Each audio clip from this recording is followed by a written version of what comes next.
Hey guys, Dr. Watson again from Mission Pediatrics. Just another little thought about vaccines. Now, we don't do vaccines just to help ourselves. Sometimes we do vaccines to protect other people. And this is something we've been doing for years, so it's not a surprise. For example, pertussis, or whooping cough, in Spanish tosferina, this is actually something deadly for little tiny kids. They have tiny little lungs, they can't stop coughing, and they end up gasping for air and making this kind of whooping sound as they're just so busy coughing. And pertussis is still an outbreak, at least in our community.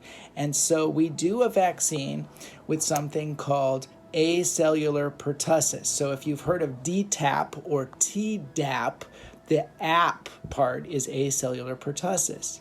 So why do we give this vaccine to 11-year-olds who are not at risk of dying? Is because they're giving it to all the babies who are dying.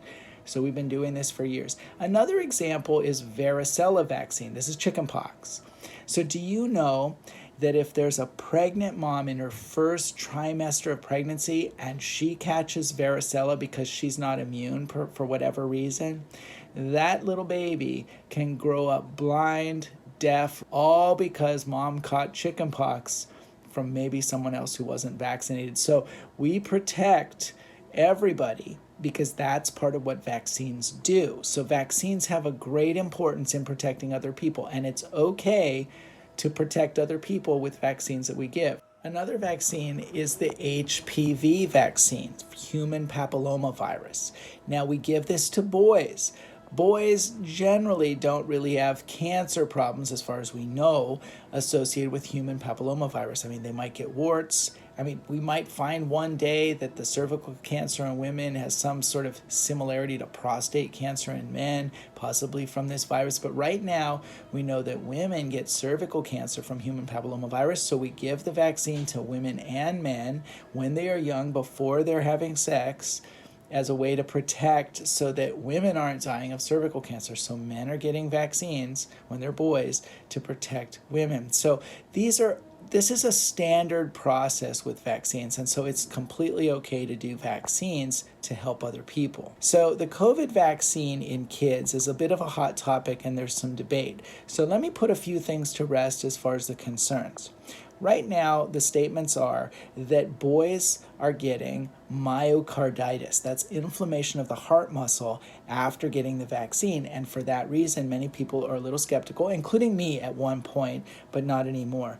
And what we're finding, though, is in fact, COVID is worse. Like when you get actual COVID, you can develop a much worse myocarditis, and that's a swelling of the heart muscle. In fact, there's a local healthcare system nearby here that actually has a clinic just for dealing with myocarditis associated with COVID for adults.